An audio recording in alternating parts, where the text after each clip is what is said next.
the science behind the collagen bank products is just incredible. Yeah, they did a lot of work, good preclinical work, and then even clinical studies looking at the finished products alone and as a regimen. And if you remember when they used the regimen, the AM, which has the sunscreen in it and the AP31, and then the evening product, which has AP31 and bakuchiol, if you use them together, you got better results than using either one of them alone. So it really is a system.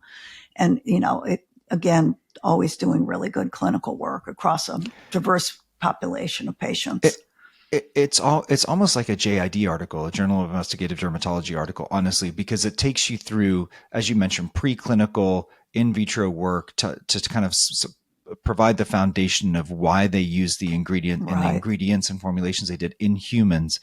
And so I think any company out there who is thinking about publishing on their new product, some kind of new ingredient, I would really recommend you look at that as a framework for publishing something that would support the use of a brand new ingredient. But the work that was done was just perfect. Yeah, the in vitro work was really interesting too. Remember, they cultured human fibroblasts, and they looked at them after UVA radiation and found those younger fibroblasts had more oxidative stress, upregulated ROS more.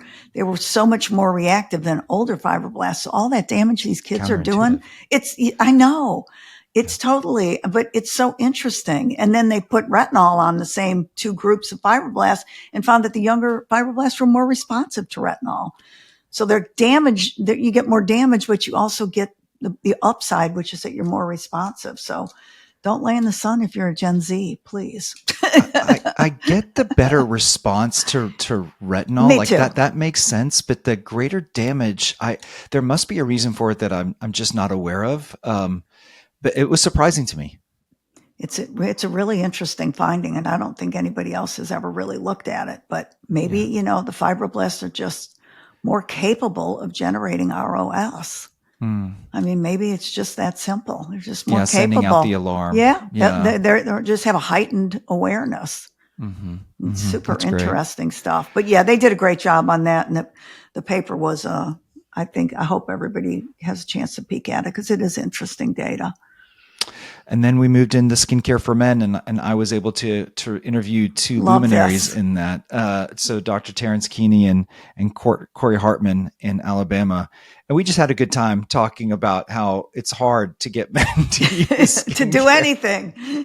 Yeah. It was the bro episode. It was the bro. You guys did a great job, though.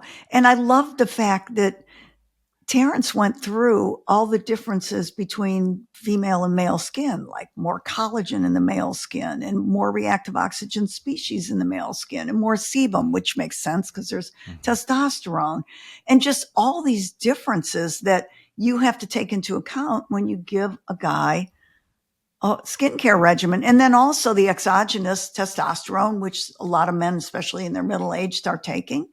And so there's just so many variables that you have to, a lot of factors, I guess, to juggle. I thought it was a great episode. I really enjoyed it. I really appreciated Dr. Hartman's psychology background. Yes. And kind of bringing that out for us to use. And again, practical tips. I learned something in that episode about how to talk to guys about skincare and again, meeting them where they are and starting easy and slow and working our way, developing a trusting relationship and working our way into something like a regimen that could really holistically help them. Yeah. I really appreciated that because I think when we speak to a lot of our female patients, it's like, I want everything all at once, just give it to me. But not the guys. Yeah. A little bit goes a long way. Yeah. And I thought that you're right. His background there was really helpful.